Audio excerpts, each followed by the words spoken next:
Subscribe करें और bell दबाएं ताकि कोई खबर रह न जाए।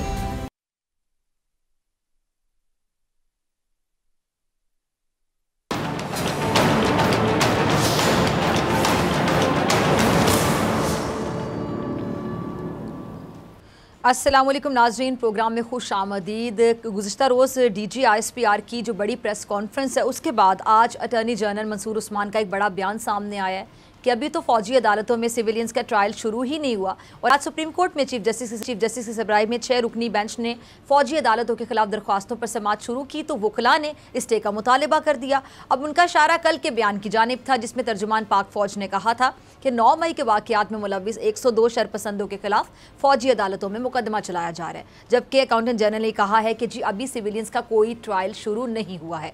इस पर अदालत ने स्टे की जो दरख्वास्त है मुस्तरद कर दी है और चीफ जस्टिस ने कहा है कि समझ से बालातर ये है कि जब किसी के खिलाफ सबूत ही नहीं है तो उसे गिरफ्तार कैसे किया जा सकता है। उन्होंने इस बात को मज़ाक़ा खेज़ करार दे दिया और अटॉर्नी जनरल ने 102 अफराद के नाम और तफसीलात जमा करवा दी हैं। अच्छा, चीफ जस्टिस ने अटॉर्नी जनरल से पूछा कि क्या मौजूदा केसेस में सजाए मौत का कोई मामला है, तो अटॉर्नी जनरल ने अदालत को बताया कि सजाए मौत गैर मुल्की एजेंट होने की सूरत में दी जाती है और मौजूदा केसेस में ऐसे कोई शवाहिद नहीं हैं और समाअत गैर मुअय्यना मुद्दत तक फिर मुलतवी कर दी गई। अच्छा, दूसरी जानिब मीडिया पर चंद रोज़ से दुबई में मुलाकातों का बड़ा शोर है, लेकिन पीपल्स पार्टी और मुस्लिम लीग नून के जो मीडिया विंग्स हैं वो काफ़ी खामोश हैं, कुछ बोल नहीं रहे हैं। शायद वो किसी हतमी फ़ैसले के मुंतज़िर हैं। अच्छा, इलेक्शन कब कराए जाएँ, आइंदा हुकूमत में किसका कितना हिस्सा हो, निगरा हुकूमत में किसे शामिल किया जाए, ये सारी जो गुत्थियाँ हैं ये सुलझती हुई दिखाई दे रही हैं। गो कि मौलाना फजलुर रहमान साहब अभी तक बातचीत का हिस्सा नहीं है, लेकिन आखिरी सीन में उनकी एंट्री का इम्कान है। अपने मेहमानों से तारुफ़ करवाती हूँ। इससे पहले मैं हमारे नुमाइंदे जुल्करनैन हमारे साथ मौजूद हैं। जुल्करनैन, मैं पहले आपकी तरफ आना चाहूँगी, स्पेशल कॉरेस्पॉन्डेंट है बोल न्यूज़ के जुल्करनैन इकबाल। जुल्करनैन, ये किसी सिविलियन का जो ट्रायल फ़ौजी अदालतों में नहीं हो रहा है और कार्रवाई ऑफिशियल सीक्रेट एक्ट 2D1 के तहत की जा रही है, ये जो कार्रवाई है ज़रा आम नाजरीन को समझाइएगा आसान अल्फाज में कि किस नौयत की है। देखिए, अभी तक तो तमाम जो मुल्ज़िमान हैं अंडर इन्वेस्टिगेशन है, ये अटॉर्नी जनरल ऑफ पाकिस्तान ने आज 3 मरतबा अपनी बात को दोहराया और कहा कि वो अपनी बात पर कायम है, क्योंकि उन्होंने कहा कि जैसे कि DG ISPR ने एक उमूमी बात की थी कि उनका ट्रायल चल रहा है, इसमें होता ये है कि पहले इन्वेस्टिगेशन होती है, पूरा प्रोसीजर अटॉर्नी जनरल ने समझाया अदालत को। इन्वेस्टिगेशन जब कम्प्लीट होती है, जिसको गिल्टी करार दिया जाता है, उसके खिलाफ एक पूरी चार्जशीट तैयार होती है जिसको फर्द जुर्म कहते हैं। वो 24 घंटे पहले कार्रवाई से मुल्जिम के हवाले की जाती है, उसको कहा जाता है कि इसको पढ़ लें। अगर वो इतराफ़ जुर्म करता है तो फिर आगे सजा वाली साइड पे बात जाती है। अगर वो कहे कि मैं जुर्म कबूल नहीं करता, मैंने जुर्म नहीं किया, तो फिर उसको 1 हफ्ते का वक्त दिया जाता है फर्द जुर्म आयद होने के बाद कि वो अपनी मर्जी का वकील कर सके। वो वकील कहीं से भी बाहर से, जैसे नॉर्मल वकला होते हैं, उनकी खिदमत हासिल कर सकते हैं। और अटॉर्नी जनरल ने कहा कि उसके बाद फिर ट्रायल का आगाज़ होता है। तो इतनी जल्दी अभी किसी का भी ट्रायल नहीं हो रहा। उन्होंने ये भी कहा कि वज़ारत दिफा के जो मजाज हुकाम है वो इस वक्त अदालत में मौजूद हैं, अदालत चाहे तो मैं उनको सामने बुला लेता हूँ, वो भी मेरी बात की तस्दीक करेंगे। उन्होंने ये हवाला दिया कल की प्रेस कॉन्फ्रेंस का और कहा कि प्रेस कॉन्फ्रेंस मैंने खुद देखी DG ISPR की, और मैंने उसके फौरी बाद मुतल्लिका हुकाम से पूछा कि क्या ट्रायल चल रहा है, ये शुरू हो चुका है, क्योंकि अदालत में वो बयान दे चुके हैं कि अभी तफ्तीश हो रही है। इस पर उन्होंने कहा कि मजाज हुकाम ने मुझे बताया कि अभी किसी का ट्रायल शुरू नहीं हुआ। जो आज की समाअत का हुक्मनामा है डॉक्टर साहिबा, वो भी तकरीबन 8 बजे के करीब जारी कर दी गया सुप्रीम कोर्ट की जानिब से। उसमें 6 जो अहम बातें की गई हैं अटॉर्नी जनरल की जानिब से, उनका हवाला दिया गया और कहा कि अटॉर्नी जनरल ने एक तो हमें ये यकीन दहानी कराई अदालत को, कहा कि किसी भी जो मुल्जिम है उसका अभी ट्रायल शुरू नहीं हुआ, सिर्फ और सिर्फ अभी इन्वेस्टिगेशन जारी है। दूसरा ये कि ऐसे इल्ज़ामात किसी के खिलाफ भी नहीं है कि उसको उम्र कैद की सजा हो सके या उसको जो है ना सजाए मौत दी जा सके। ये बात भी अटॉर्नी जनरल ने सुप्रीम कोर्ट को वाज़ेह की। साथ ही साथ ये भी कहा कि 24 घंटे के अंदर तमाम जो मुल्जिमान हैं उनका उनके अहले खाना से रब्ता भी करवाया जाएगा। उसके बाद हफ्ते में 1 दिन मुलाकात का बाकायदा शेड्यूल भी बनाने की ऊपर उन्होंने कहा कि कोशिश की जा रही है। एक साथ उन्होंने ये भी बताया कि जो मुतल्लिका हुकाम है वज़ारत दिफा के, उनसे अटॉर्नी जनरल हिदायत लेकर आगाह करेंगे अदालत को। आज ही उन्होंने इन चैम्बर बताना था कि जो 102 ज़ेर हिरासत अफराद हैं पाक फौज के, उनकी तफसीलात को पब्लिक करना है या नहीं, यानी कि उनके नाम बताने हैं मीडिया में कि वो कितने लोग हैं और किस किस स्टेशन में, किस किस शहर पे उनको हिरासत में रखा हुआ है। इन तमाम तफसीलात के लिए उन्होंने कहा कि वो अदालत को चैम्बर में इस हवाले से हिदायत देकर आगाह करेंगे। साथ ही साथ उनका ये भी कहना था अटॉर्नी जनरल ऑफ पाकिस्तान के कि अगर अदालत की आइंदा समाअत से पहले किसी का ट्रायल शुरू होता है तो उस सूरत में अटॉर्नी जनरल ऑफ पाकिस्तान पाबंद होंगे कि वो चीफ जस्टिस ऑफ पाकिस्तान को उनके चैम्बर में इस मामले से आगाह करें कि ट्रायल शुरू हो चुका है या नहीं, क्योंकि जजेस दस्तयाब नहीं है ईद के बाद आइंदा 2 हफ्ते तक। मीन्स के जो 6 रुकनी बेंच है ये पूरा नहीं होगा, तमाम जजेस अवेलेबल नहीं होंगे, तमाम जजेस की अवेलेबिलिटी आएगी जुलाई के तीसरे हफ्ते में जाकर। इसलिए अदालत ने कहा कि इस दौरान अगर किसी का ट्रायल शुरू होने की स्टेज पर बात आती है तो उस सूरत में फौरी तौर पर चीफ जस्टिस ऑफ पाकिस्तान को आगाह किया जाएगा ताकि जो भी इस हवाले से मुनासिब इक़दाम हैं अदलिया की जानिब से वो अदालत कर सके। जी डॉक्टर साहिबा। अच्छा जुल्करनैन, आप हमारे साथ ही रहिएगा। हमारे साथ चेयर कौंसिल हसन रजा पाशा साहब भी मौजूद हैं। हसन साहब बहुत शुक्रिया वक्त देने के लिए। अच्छा हसन साहब, ये पहले क्या सराहियाँ ये भी की जा रही थी कि शायद बेंच आज भी टूट जाएगा, टूट कर ये जो बेंच है कहीं मुख्तसर ना हो जाए, लेकिन ऐसा कुछ नहीं हुआ है और समाअत गैर मुअय्यना मुद्दत तक मुलतवी कर दी गई। तो आपको क्या लगता है ये जो केस है ये कब तक मंतकी अंजाम तक पहुँच जाएगा? देखिए 2 दिन पेशतर तक तो यही लग रहा था कि मोहतरम चीफ जस्टिस साहब ने ये फरमाया भी कि हम इसको मंगल तक इसको डिसाइड कर देंगे, लेकिन नहीं हो सका क्योंकि मामलात गंभीर से गंभीर तर होते जा रहे हैं और इतने आसान नहीं रहे जब ये स्टार्ट हुआ था जो उस वक्त थे। देखिए इसमें सबसे अहम टर्न जो कल ISPR की प्रेस ब्रीफिंग थी उसमें बहुत बड़ा टर्न लिया इस सारे मामले ने, जहाँ पे उन्होंने ये कहा कि जी हमने तो ये शुरू हो चुके हैं और हम इन्हीं में ही जारी रखेंगे। लेकिन मैं बतौर स्टूडेंट ऑफ लॉ जो अटॉर्नी जनरल ऑफ पाकिस्तान की जो स्टेटमेंट है before the honourable supreme court of Pakistan, इसको बड़ा वैलिड समझता हूँ कि जो उन्होंने ये फरमाया कि अभी तक ट्रायल नहीं हुआ, ये उनके लिए बड़ा ये अहम है कि अगर वो झूठ बोलते हैं तो ये उनकी क्रेडिबिलिटी का मसला है, जो कि मैं उनको ज़ाती तौर पे जानता हूँ। वो इंतहाई काबिल और सच्चे इंसान है अटॉर्नी जनरल साहब, उन्होंने बिल्कुल ठीक कहा। और आप देखिए कि अदालत ने उनकी इस बात को तस्लीम किया और इसी वजह से रिस्ट्रेनिंग ऑर्डर पास नहीं किया। और मैं समझता हूँ कि ये भी सुप्रीम कोर्ट ऑफ पाकिस्तान ने दानिशमंदी का मुजाहरा किया मजीद कन्फ्रंटेशन से अवॉइड करने के लिए रिस्ट्रेनिंग ऑर्डर पास नहीं किया, ऑल दो कि उन्होंने ये इंस्ट्रक्शन दी है जिस तरह के आप जुल्करनैन अभी बता रहे थे कि जो 8 बजे ऑर्डर सामने आया उसमें उन्होंने अटॉर्नी जनरल ऑफ पाकिस्तान को ये भी कहा कि अगर एक पे भी शुरू होता है तो आप हमें फौरी तौर पे चैम्बर में आके चीफ जस्टिस आपको बताएंगे। तो मैं समझता हूँ कि ये अच्छी मूव है, एक मजीद कन्फ्रंटेशन से बचने के लिए, 2 इदारों का आमने सामने आने से बचने के लिए अगर उन्होंने नहीं पास किया स्टेटस को तो ये अच्छी रवायत, अच्छी बात है, मैं इसको अप्रिशिएट करता हूँ।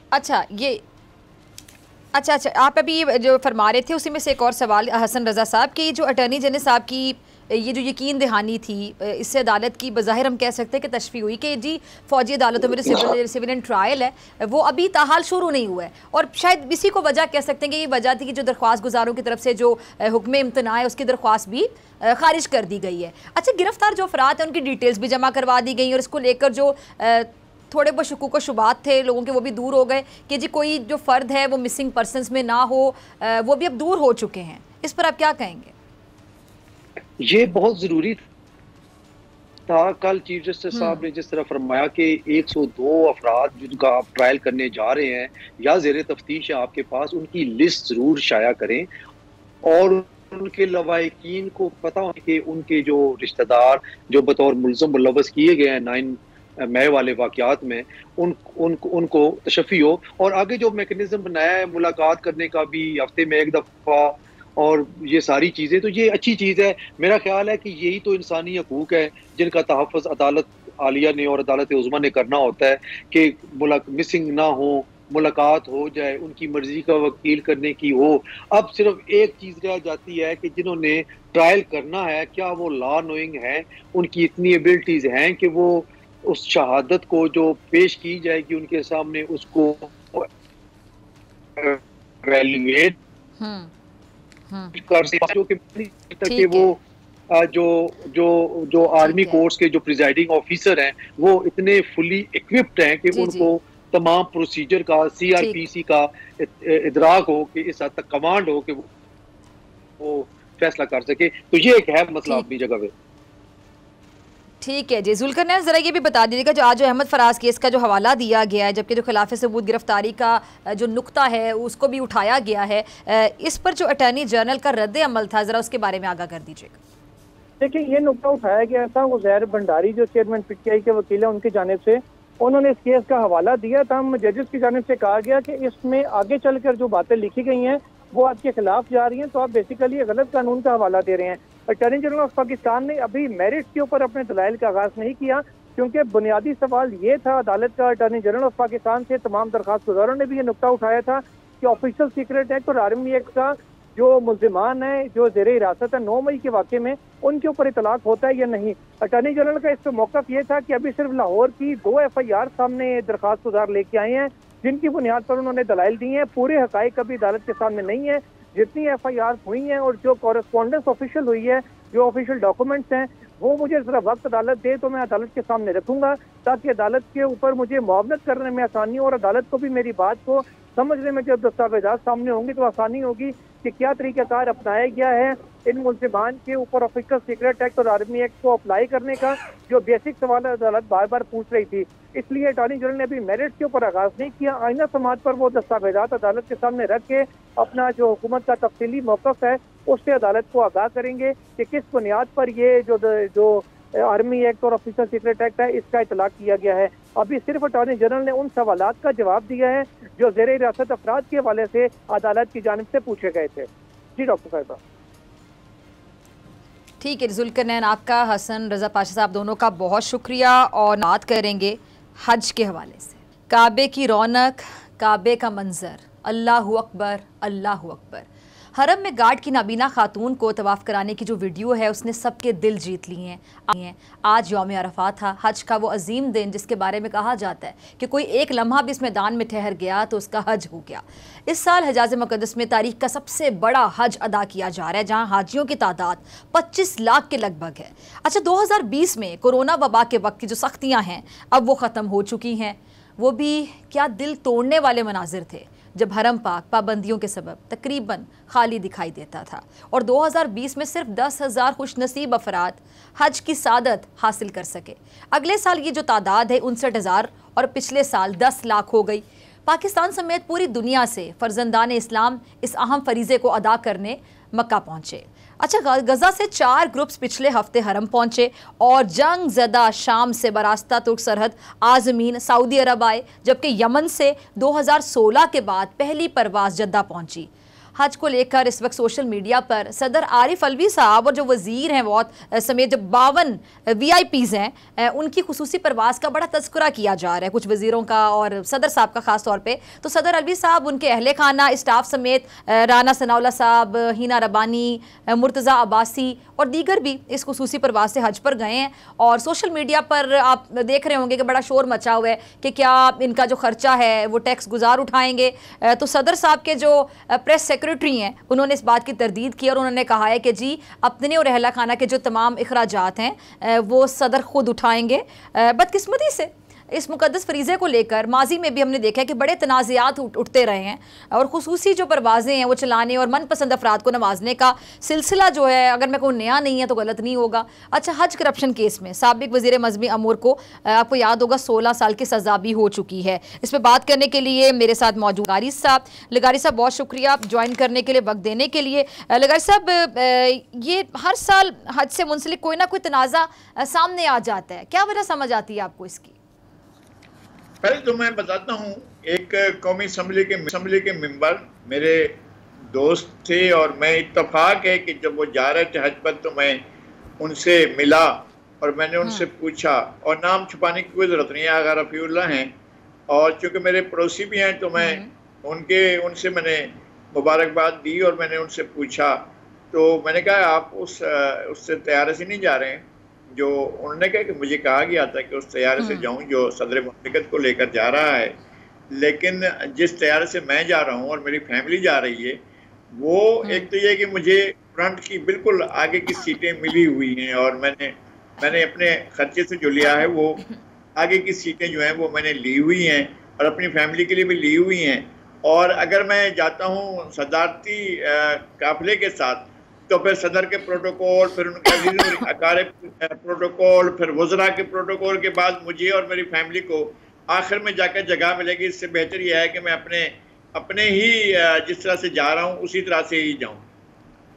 और जो सदर मुमलिकत गए हैं और उनके साथ जो लोग गए हैं उनके बारे में भी ये वजाहत आई है कि सिर्फ एक रियायत ये हुई है कि जहाज़ की लैंडिंग के बारे में, चूँकि 22 या 23 तारीख आखिरी थी और ये 25 को जा रहा था, तो लैंडिंग के बारे में वहाँ की हुकूमत से इजाज़त तलब की गई। बाकी हर शख्स अपने खर्चे पर गया है और हर शख्स ने अपने खर्चे पर हज किया है और वो इस तरह से जा रहा है। ये वजाहत आ चुकी है। तो हमें इसके बारे में, चूँकि एक मकसद है और नेक मकसद है और जिन लोगों ने अपने खर्च पर किया है, तो हमें उनकी इस बात पर यकीन करना चाहिए। वो किसी भी जमात के हों, किसी भी तरह के हों, हमें यकीन करना चाहिए और ये समझना चाहिए कि ये झूठ नहीं बोला जा रहा होगा और सच ही कहा जा रहा होगा। तो हमें एक खुशगुमानी का पहलू रखते हुए सदर ममलिकत को उनका एहतराम करना चाहिए और उनके हज के बारे में, कबूलियत के बारे में हमें भी अल्लाह से दुआ करनी चाहिए। ठीक है लगारी साहब, बड़ी अच्छी बात है। कैसे लगारी साहब, ये क्या इस तरह जो इकट्ठे खुसूसी परवाज से जाना, ये आपको सही स्ट्रैटेजी लगती है या फिर अगर अलहदा भी तो जाया जा सकता था? अच्छा, फिर चाहे खर्चे जो है सदर साहब ने खुद उठाए हों, लेकिन प्रोटोकॉल वो तो पूरे अहल खाना को दिया जाता है, तो क्या ये भी ज़रूरी है? मेरा ख्याल नहीं है कि कोई इस तरह का जहाज़, तैयारा वही है जो तैयारा जाता है और जिसमें सफ़र किया जाता है, अमूमी सफ़र ही वही होता है, सीटें भी वही होती हैं। मेरा अंदाज़ा नहीं है कि वहाँ पर कोई ख़ास किस्म का सीटें होंगी या बिस्तर लगाए गए होंगे, लेकिन होता है कभी सदर और वज़ीर आज़म के तैयारे ऐसे होते हैं जिनके अंदर बिस्तर भी होता है। लेकिन क्योंकि इसमें ज़्यादा अफराद जा रहे थे और ये भी मेरे ख्याल में अजीज़ व अकारिब भी उनके साथ जा रहे थे, अगर वो ये कह रहे हैं कि हम अपने खर्चे पर जा रहे हैं तो फिर ये कि ये मुमकिन नहीं होगा कि एक साहब जो हैं वो अपने लिए कोई बिस्तर का बंदोबस्त करें और बाकी लोग जो है बैठकर सफ़र करें ना। या तो कोई सारे बिस्तर होंगे, एक ऐसा ही एक आम सा तैयारा होगा जिस तरह लोग सफ़र करते हैं। हमने भी बारहा सऊदी अरब का सफ़र किया है, तो हमें अंदाज़ा है कि सफ़र आराम से कट जाता है और कोई ऐसी चीज़ नहीं होती है, तो उन्होंने भी कर लिया होगा। बाकी प्रोटोकॉल का मुझे नहीं अंदाज़ा है कि वो प्रोटोकॉल क्या होता है वहाँ पर, और जो जा रहे हैं एक ऐसी जगह पर जहाँ पर किसी प्रोटोकॉल की कोई हैसियत नहीं है, तो वो क्यों किसी प्रोटोकॉल के लिए सोचेंगे या क्यों प्रोटोकॉल का। ठीक है। अच्छा लगारी साहब, ये तो चेयरमैन सेनेट की मराद के बिल पर बड़ी बातें हो रही हैं और ऐसे मौके पर ये सब कुछ हुआ है जब IMF की खातिर आप कह लें कि जो तमाम जो आवाम है, ऑलरेडी आपको पता है तमाम लोग कितने पिसे हुए हैं अखराजात को लेकर, मईशत को लेकर, तो तनख्वाहदार तबके को फिर से निचोड़ दिया गया है। इस पर मैं आपका कॉमेंट चाहूँगी। नहीं, ये तो बहरहाल अफसोसनाक है। अरकान अगर पार्लियामेंट इस तरह अपना करते हैं कि जनाब मराद भी हूँ और उनको ऐसी चीज़ें भी और प्रोटोकॉल भी, ये सारा कुछ लेना जो है, ये तो मेरे ख्याल में ये मुल्क के साथ, कौम के साथ ज़्यादती होती है। मैं आपको सिर्फ एक मिसाल देता हूँ। ये यूरोप को मिसाल तो देते हैं लेकिन हमारे यहाँ अमल नहीं होता है, और जिन लोगों ने कहा था कि प्रोटोकॉल नहीं लेंगे उन्होंने भी इस पर अमल नहीं किया था। एक दफ़ा खाने के लिए हम गए, वहाँ पर एक रेस्टोरेंट था, पाकिस्तानी रेस्टोरेंट था, या पाकिस्तानी उसको मैनेज करते थे, पार्लियामेंट हाउस के बिल्कुल सामने था, और हम वहाँ पर खाना खाने के लिए गए तो हमने देखा कि हमारी लाइन में चौथे नंबर पर जो शख्स खड़ा हुआ है, हम अच्छा वहाँ सीट के लिए इंतज़ार करना पड़ता है कि वो सीट खाली हो तो जाकर बंदा बैठे। हम लाइन में जाकर खड़े हुए, लेकिन हमारे पीछे जो चौथा बंदा खड़ा हुआ था उसका नाम टोनी ब्लेयर था, जो उस वक्त वजीर आजम था, वो लाइन में खड़ा हुआ था और वो इस बात का इंतजार कर रहा था कि ये लोग जो हैं ये अपनी जगह पर जाकर बैठे, फिर कोई सीट खाली हो तो मैं जाकर बैठूं और खाना खाऊं। यानी यहाँ वहाँ यह आलम था। ये हमारे सामने की बात है, चूँकि हम मौजूद थे तो इस तरह का वाक़या हुआ है तो हमने देखा है, लेकिन हमारे यहाँ तस्वर भी नहीं है कि हमारे हुक्मरान इस तरह का प्रोटोकॉल भी नहीं लेंगे और इस तरह खाना खाने के लिए लाइन लगा कर करेंगे। तो कोई वो बरतानिया एक ज़माने में तो बहरहाल दुनिया की सबसे बड़ी सुपर पावर रहा है, और बरतानिया के जो वज़ीर-ए-आज़म हैं, अब भी हम समझते हैं कि उनका दुनिया में बड़ा मकाम और बड़ा मर्तबा है। अगर बरतानिया के वज़ीर-ए-आज़म जो है वो अगर इस तरह खा सकते हैं तो हमारे हुक्मरानों को भी सोचना चाहिए। एक ऐसा मुल्क जो भिखारियों की तरह की जिसकी सूरत हाल हमें ज्यादा सोचना चाहिए लगारी साहब, हमें ज्यादा सोचना चाहिए। चले ब्रेक का मुझे कहा जा रहा है नज़ीर लगारी साहब, ब्रेक के बाद डॉक्टर खाकान नजीब साहब भी हमें ज्वाइन करेंगे। शॉर्ट ब्रेक के बाद मुलाकात होगी।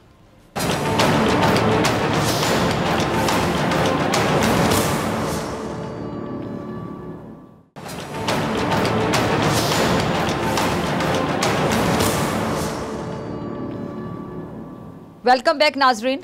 जब आपकी जो आमदन है ख़त्म हो जाए तो क्या होगा, घर के बर्तन बेचने पड़ जाते हैं और हुकूमत इन दिनों इसी मिशन पर है।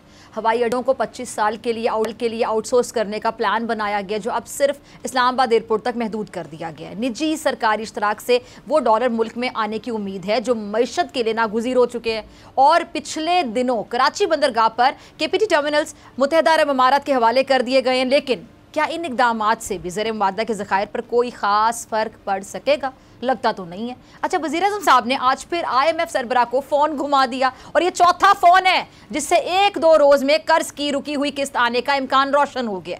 स्टॉक मार्केट वो तो इस खबर पर फूले नहीं समा रही, जबकि रुपए की भी जान में जान आई है। हाँ, परेशानी अगर है तो उन सट्टाबाजों को जो डॉलर ज़ख़ीरा किए बैठे हैं। आज मैं उनको खबरदार कर रही हूँ, अब भी डॉलर्स मार्केट में ले आएं, वरना IMF की किस्त मिलते ही 15 से 20 रुपए का झटका लगेगा आपको। और पिछले 1 साल में डॉलर रुपए के मुकाबले में 81 रुपए महंगा हुआ, जो एक रिकॉर्ड है। और पिछले साल इसी दिन डॉलर जो 205 रुपए पर था, जो आज 286 रुपए पर है। और इस सफ़र में महंगाई ने जो गरीब पर सितम और जुल्म ढाए हैं, उसके लिए मेरे ख्याल से एक अलहदा प्रोग्राम करने की ज़रूरत है। अच्छा, मईशत की बदहाली पे बात करने के लिए मेरे साथ मौजूद हैं डॉक्टर खाकान नजीब साहब, किसी तारुफ के मोहताज नहीं, और सीनियर तजियाकार बोल न्यूज़ नज़ीर लगारी साहब इस सेगमेंट में भी हमारे साथ मौजूद होंगे। दोनों का बहुत शुक्रिया ज्वाइन करने के लिए। इससे पहले मैं आप दोनों की तरफ आऊँ, नाज़रीन मैं आपको एक टेबल दिखाना चाहूँगी। टीम ज़रा चलाइएगा ये टेबल, ये चार्ट, कि IMF की जो शर्त है वो पूरी करते करते जो डार साहब हैं वो तनख्वाहदार तबके पर बाकायदा, अगर मैं कहूँ कि छुरी चला गए हैं तो गलत नहीं होगा। लोग तकलीफ में हैं, अजियत में, इसी तरह के अल्फाज का इस्तेमाल कर रहे हैं। 2 लाख तनख्वाह से ऊपर वालों से इजाफी टैक्स लिया जाएगा, जो 7,500 से लेकर 90,000 रुपए महाना बनता है। खाकान साहब आपकी तरफ आना चाहूंगी। ये जो टैक्स नेट में आ गए, हुकूमत उन्हीं को निचोड़ती है और इस बार भी यही हुआ है, क्या कहेंगे? बिस्मिल्लाहिर्रहमानिर्रहीम। देखिए, ये बात तो आपकी दुरुस्त है, क्योंकि पाकिस्तान जो है, चाहे वो रिटेल सेक्टर हो, चाहे वो एग्रीकल्चर इनकम टैक्स हो, चाहे वो प्रॉपर्टी का सेक्टर हो, चाहे वो मराहत हों जो हमने अपने इकोनॉमिक सर्वे में लिखा कि हमने 2200 अरब की दी हुई हैं, वो सारे सेक्टर्स जो हैं वो टैक्स नहीं देना चाहते। हुकूमत कोशिश भी करती है और कई दफ़ा लगाती भी है टैक्स, फिर उसको विड्रॉ करना पड़ता है। तो ये फैसला सिर्फ हुकूमत ने नहीं करना, एक्चुअली उन 22 लाख रिटेलर्स ने भी करना है। ये फ़ैसला उन लोगों ने भी करना है जो 20% हैं, यानी कि एग्रीकल्चर ऑफ पाकिस्तान जो पूरी इकॉनमी के हुजम का 20% है। सिर्फ स्टेट के ज़ोर से तो टैक्स नहीं कलेक्ट हो सकता, एक सोशल कॉन्ट्रैक्ट भी तो है ना इन लोगों से। वो वही सड़कें इस्तेमाल करते हैं जो मैं और आप करते हैं, और वो अपना इनकम टैक्स देते हैं। सो हुकूमत मजबूर हो जाती है कि वो उन्हीं लोगों पर सुपर टैक्स भी लगाए और जो हमारी इनकम है, जो वेजेस हैं, उन पर टैक्स लगाए। ये सही बात नहीं है, और मैं नहीं समझता कि हुकूमत खुद ये समझती है कि ये बात सही है। But whenever we have tried, हुकूमत की भी कमज़ोरी है, कि मैं इस हुकूमत से बात नहीं कर रहा, स्टेट की भी ये कमज़ोरी है कि स्टेट को बहुत हार्श आना चाहिए। इतना बड़ा टैक्स का पोटेंशियल है पाकिस्तान का। मैंने अभी आपके सामने कई सेक्टर्स रखे हैं जो टैक्स के नेट से ही बाहर हैं, कई मराहत हैं जो इतना बड़ा अमाउंट है। सो ये बात सही है आपकी। और फिर हम अगर ये कहेंगे हम अब IMF के पास जा रहे हैं या वर्ल्ड बैंक के पास जा रहे हैं, इसीलिए जा रहे हैं जस्ट बिकॉज हम तैयार नहीं हैं, हम देना नहीं चाहते अपना शेयर। अगर नहीं देंगे तो सारी ज़िंदगी मांगते रहेंगे। अगर अपने आप को ठीक करना है तो स्टेट को भी हैवी हैंडेडली आना चाहिए इन लोगों पर, और लोगों को खुद भी रियलाइज़ करना चाहिए। ये बात आपकी दुरुस्त है। ठीक है लगारी साहब, मैं आपकी तरफ आती हूँ। ये जो IMF ने कहा था कि जो हुकूमत ने टैक्स दायरा कार बढ़ाने का बेहतरीन मौका जाहिर कर दिया है और 22 करोड़ का 1% जो इनकम टैक्स देता है, ये कब तक 99 अफराद की जो बस है उसको एक शख्स ही धक्का लगाता रहेगा? तब्दीली कब आएगी, कैसे आएगी, आएगी भी? नहीं, उस जो 1% देते हैं उसमें भी तो सर्विसेज सेक्टर के लोग हैं ना, जो लोग मुलाजिम पेश आए उनकी तो आउटसोर्स कट जाती है, सैलरी से इनकम टैक्स काट लेते हैं और फिर उसके बाद जो है वो अपना गोशवारे भरते रहते हैं। बात यह है कि ये सही कहा है अपना हमारे दोस्त ने कि ये क्या चीज़ हुई कि जो लोग कमा रहे हैं और जिनके पास इनकम है, इनकम बड़ी इनकम है, और बल्कि ऐसा भी होता है कि वो सारी की सारी जो ऊपर की कमाई है वो भी इनकम में शामिल कर दी जाती है, और जो इधर से कमाया जाता है वो भी इनकम में शामिल कर दीजिए, चाहे हमारे खेत थे हमने वहाँ से कमाया।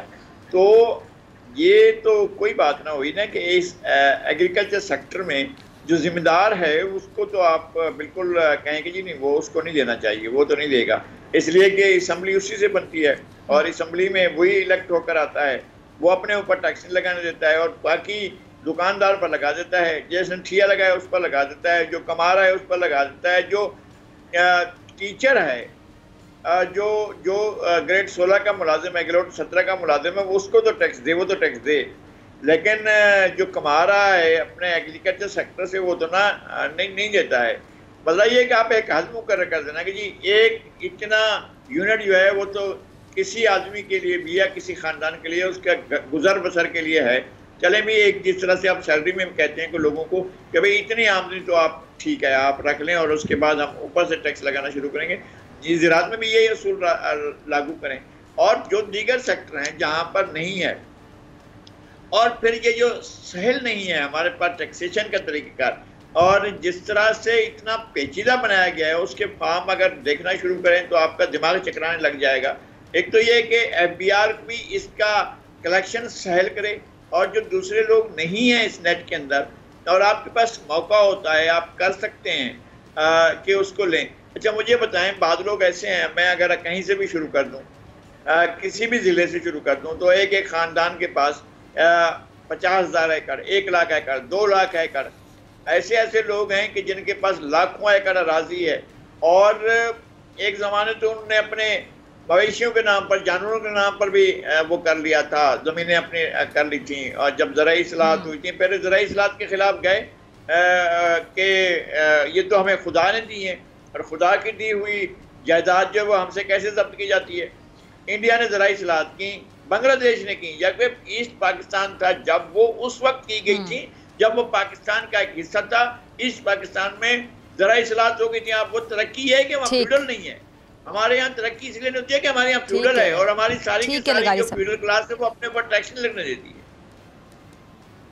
ठीक है लगारी साहब। अच्छा खाकान साहब ने लगारी साहब को भी सुना, अगर आप कुछ ऐड करना चाहिए। और खाकान साहब, हुकूमत ने जो IMF को खुश करने के लिए अचानक कल रात के अंधेरे में शरह सूद बढ़ाकर 22% कर दी, सनतें पहले बंद हो रही हैं, सुपर टैक्स उन पर आयद किया जा रहा है, तो जो पॉलिसीज़ हैं, एक सवाल जहन में आता है, पॉलिसीज़ बनाने से पहले सोचा क्यों नहीं जाता? डॉक्टर साहब ये बात आपकी ठीक है, बट मेरी ये अदना सी गुजारिश है, और मैं पिछले शायद 12 या 14 महीने से यही कह रहा हूँ, पाकिस्तान के पास IMF से राह फरार है नहीं है।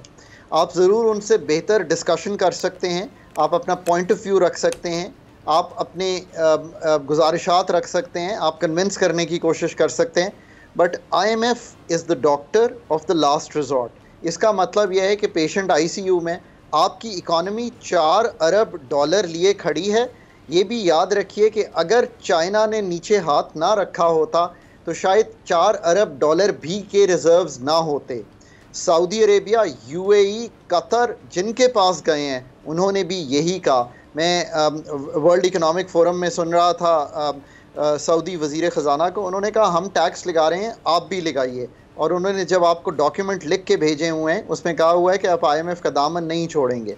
फिर ये कहा कि हम आपको $2 अरब देंगे। आज इस बात को कहे हुए कई माह हो गए हैं, पर उसकी शर्त भी यही है कि IMF के साथ रहेंगे।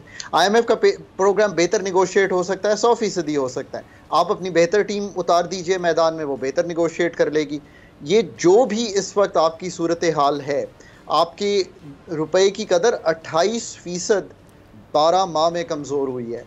रिज़र्व्स की जो पोजीशन अगले 6 माह की है, IMF के बगैर आप संभाल नहीं पाएंगे। आपको कम अज़ कम नए $6 अरब मिनिमम चाहिए। मेरा ख्याल है शायद ज़्यादा ही चाहिए होंगे, इंटरिम सेटअप आ जाएगा, वो निगोशिएट भी नहीं कर पाएगा बिकॉज कॉन्स्टिट्यूशन इजाज़त नहीं देता। मैंने 2 इंटरिम हुकूमतों को सपोर्ट किया है और मैं जानता हूँ कि हमारा जो कॉन्स्टिट्यूशन है वो हमें किसी तरह का मेजर मायदा करने की इजाज़त नहीं देता। आपको हर सूरत में IMF का दामन रखना है साथ, आपको IMF को यूज़ करना है एज एन एंकर। अब लेट्स सी कि 9th रिव्यू का क्या नतीजा आता है, बट जस्ट मैं अभी आई डोंट थिंक कि किसी भी न्यूज़ चैनल पे ये खबर आई होगी, नीचे टिकर ज़रूर चले होंगे।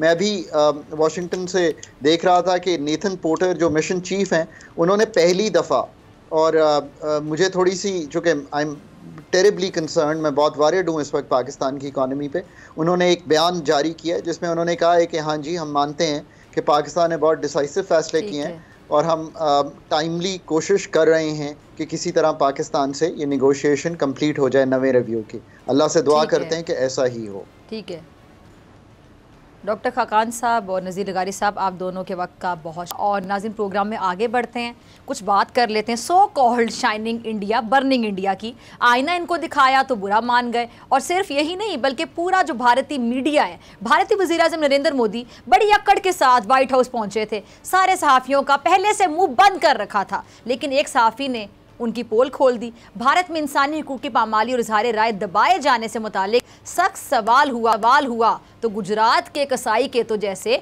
पसीने छूट गए। कभी माथे से पसीना साफ किया, कभी ग्लास उठाकर पानी पीना शुरू कर दिए। देखें ज़रा, ये देखें, आप देख सकते हैं। और ऐसा महसूस हुआ जैसे मोदी की आंखों के सामने वो सारे करतूत सामने आ गए जो 75 साल से गुजरात, मकबूजा कश्मीर समेत पूरे भारत में मुसलमानों और दीगर अक़लियतों के साथ किए जाते रहे हैं। ये ज़रा आप देखते जाइएगा।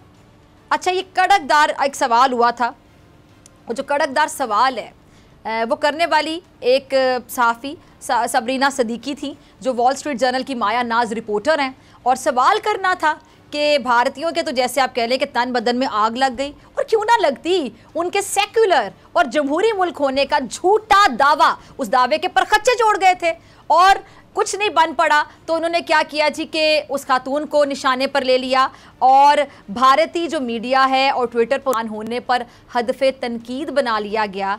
उन्हें अब देख लें कि उस पर बाकायदा उन्हें हरासगी का सामना करना पड़ रहा है। हालांकि इन खातून का ताल्लुक़ खुद भारत से है और वह भारतीय टीम की शर्ट पहनकर जीत के लिए नारे लगाती रही हैं। और ये जो तस्वीर है, ये भी जो सबरीना है, उन्होंने खुद अपने अकाउंट से शेयर की हुई हैं, जो भारत के जो जमहूरी दोगलापन है उसके मुंह पर आप कह सकते हैं कि तमाचे से कम नहीं है। टीम, हमारे क्लिप होगा, अगर रेडी ज़रा चलाइएगा आपने, और व्हाइट हाउस ने जो रद्द-ए-अमल दिया इस पर, उसका भी ज़रा क्लिप होगा, टीम चलाइएगा। ये है इंडिया का असल चेहरा, ये है इनकी सो कॉल्ड बहुत बड़ी जो जमहूरियत है, या फिर कह रहे जो क्या कहती थी, हमारा शाइनिंग इंडिया है और सेक्युलर भारत है, ये इनका असल चेहरा है जो आपने देखा। और नरेंद्र मोदी, जो बड़ा मुल्क होता है ना, वो बनने के लिए आपको दिल और दिमाग को बड़ा करना पड़ता है, प्रैक्टिकली साबित करना पड़ता है। लेकिन आप लोग हमेशा बेनकाब हुए और आइंदा भी एक्सपोज होते रहेंगे। और इसी के साथ मुझे दीजिए इजाज़त, आपसे मुलाकात होगी इंशाल्लाह कल सेम टाइम सेम चैनल के ज़िंदगी ने वफा की दुआ में याद रखिएगा, अपना बहुत ख्याल रखिएगा। अल्लाह के बाद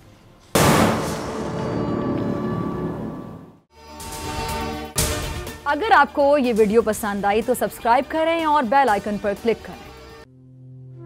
तू की जाने यार अमीरा, रोटी बंदा खा जाती है। यूनान में कश्ती उलटने का अलमनाक हादसा, उदास आंखें, चेहरों पर मायूसी, दिलों में अब भी प्यारों के बच जाने की आस। मेरी दरखास्त है वज़ीर आज़म अगे, जल्दी तो जल्दी मेरे बच्चे की तलाश की जाए।